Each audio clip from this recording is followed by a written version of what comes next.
Two patients, both anemic, both with yellowing of the skin and eyes. But the cause and the treatment are completely different. Welcome back to ASCP exam prep. Today we're breaking down a hematology question that is essential for the ASCP exam. Warm versus cold AIHA. Autoimmune Hemolytic Anemia, or AIHA, happens when the immune system mistakenly targets and destroys a person's own red blood cells. On the ASCP exam, you will almost certainly see at least one question testing your ability to tell the two main types apart: warm AIHA and cold AIHA. Both conditions can cause anemia, jaundice, and a positive DAT, but the details matter. A patient presents with anemia and jaundice. Laboratory testing includes a Direct Antiglobulin Test, also known as a DAT, which is positive. Which finding is most consistent with cold AIHA? A. IgG-coating red cells, reactive at 37 degrees Celsius. B. IgM antibodies, reactive at 4 degrees Celsius. C. Spherocytes on smear without agglutination. D. Associated with warm temperatures. Take a moment to think about your answer for the ASCP exam. If you see IgM, cold temperatures, agglutination, complement only, or a recent Mycoplasma infection, think cold AIHA. If you see IgG, body temperature, spherocytes, or splenomegaly, think warm AIHA. The DAT pattern is one of the most reliable clues. Let's work through this step by step.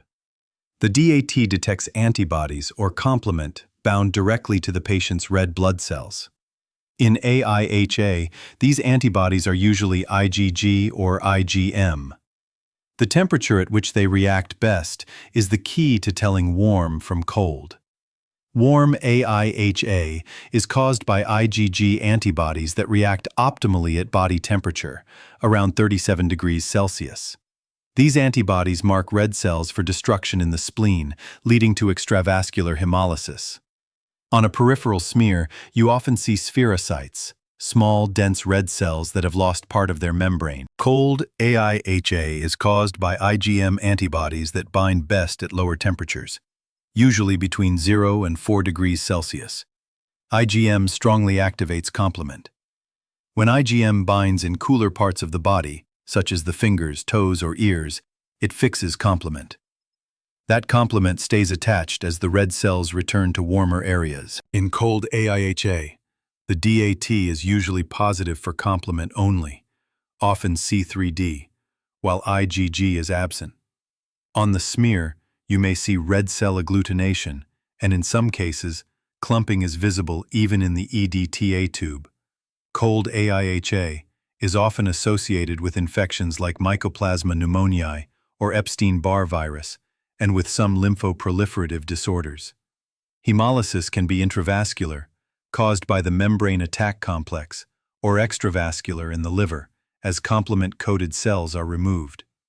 Warm AIHA is often idiopathic, but it can also occur with autoimmune diseases such as lupus, certain lymphomas, or after taking drugs like methyl-dopa.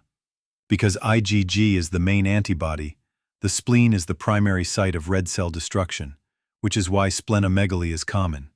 The DAT will be positive for IgG, sometimes with complement as well. On the smear, you'll see spherocytes and polychromasia from increased reticulocytes, but no agglutination. Feature-by-feature comparison of warm versus cold AIHA. Warm AIHA. IgG antibodies, reacts at 37 degrees Celsius. DAT positive for IgG plus or minus C3. Smear shows spherocytes. Hemolysis primarily in the spleen. Cold AIHA. IgM antibodies, reacts at 0 to 4 degrees Celsius. DAT positive for C3 only. Smear shows agglutination. Hemolysis in the liver and sometimes intravascular. Understanding this distinction is essential for the ASCP exam and for interpreting results in the clinical lab. If this helped you, give the video a like, subscribe for more ASCP exam prep, and check out our coagulation episode on hemophilia if you missed it. I'll see you in the next lesson.